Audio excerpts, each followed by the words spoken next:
Yukiko Amaya, thank you so much for having this conversation with me today as a Love Notes from the Soul author. Mhm. I found your contribution of don't be afraid of the wolf to be so provocative and so beautiful. And I want to ask you why you chose that story to share as your transformational experience in the book. Oh, wow. Well, thank you. Thank you so much, Cynthia. And thank you also for giving me the opportunity to really tap in and to start to write something about Hmm. these experiences. It was you that really inspired me to look inside and go, okay, what can I say about different transformations? And I feel like I chose that because it was such an amazing experience for me in my life. And it really kind of augured the beginning of my connection with the other world or with the unseen world. Hmm. And when it initially happened, I had not had any shamanic trainings or anything. It simply happened out of the blue. And so that was the experience. It was so palpable and so real. And that was the experience that really led me to understand that there was another reality that was just as real as sort of like the seeing everyday mundane reality. Mm-hmm. And Mm-hmm. I could feel the reality of that because it actually really helped me navigate through that incredibly difficult time of losing my father. And so I didn't really care at that point whether it was just my imagination or whether I was going nuts or anything, because it just simply really, really helped me. Mm. And I feel like that's also probably why I chose that, because it was such a significant doorway into transformation. And I feel like there are invitations that happen all the time.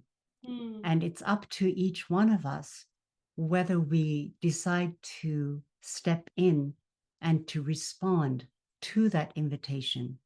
Because sometimes transformation happens in a very uncontrollable way. I didn't decide to do that, but it was something that was presented to me, and the transformations started to happen because I stepped through that doorway. And I feel like that's really important to trust. So, do you think that was your initiation? And have you had similar invitations since then? Yeah, there've been many invitations actually. There were others when I was younger, but I wasn't really conscious or aware. That was significant because that was the first step into this doorway. I don't know whether it was actually an initiation, but it was the beginning of one. It continued on throughout the arc of my father's dying process and the actual death and the funeral.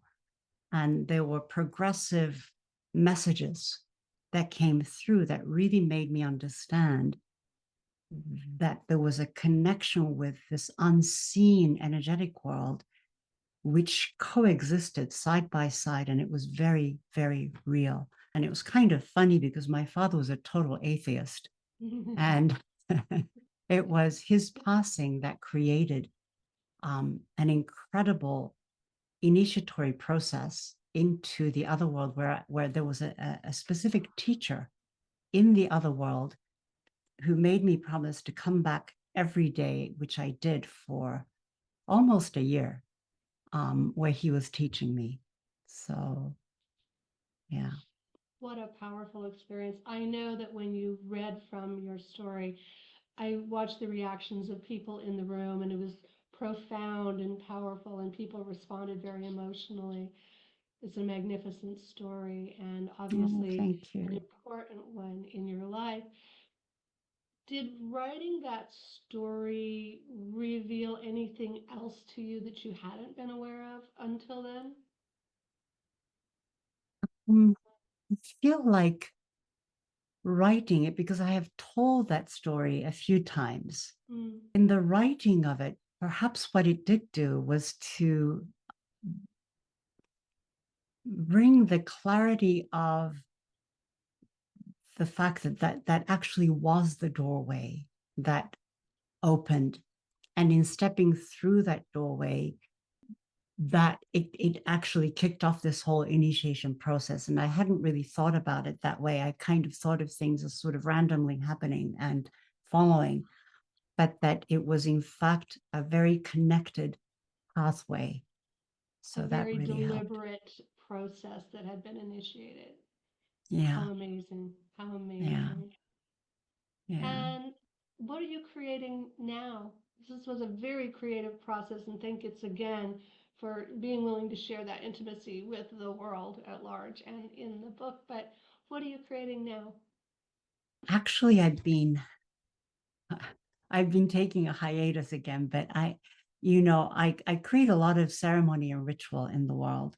And then there are these things that come out spontaneously from me, and I enjoy doing that spontaneously. But there has been a story that's been coming out and channeling through me for a long time. So I've written this story about a family, a Japanese family of flower arrangement people.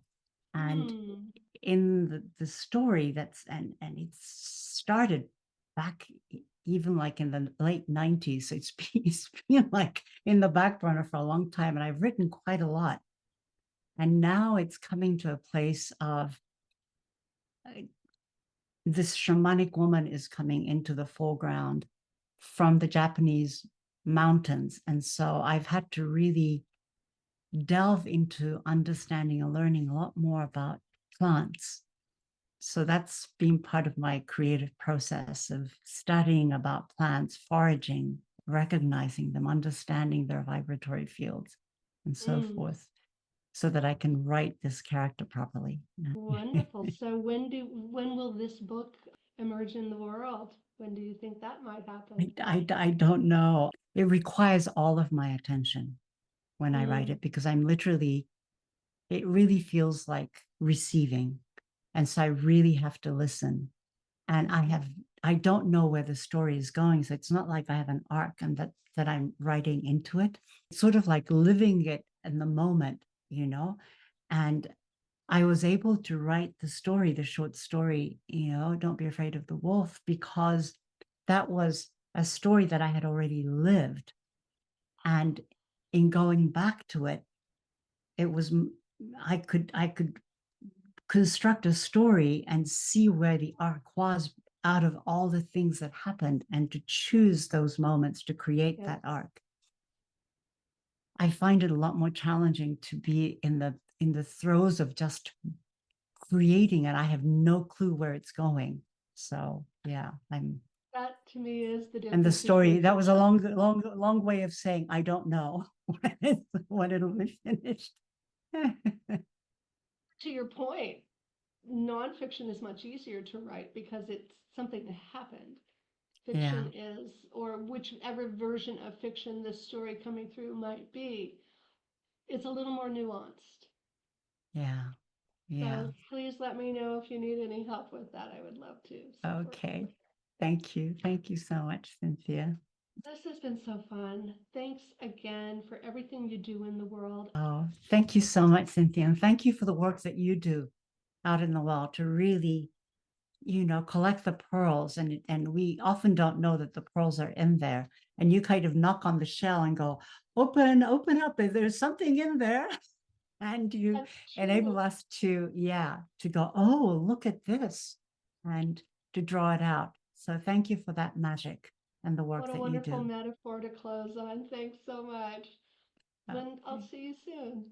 All right. Thank you.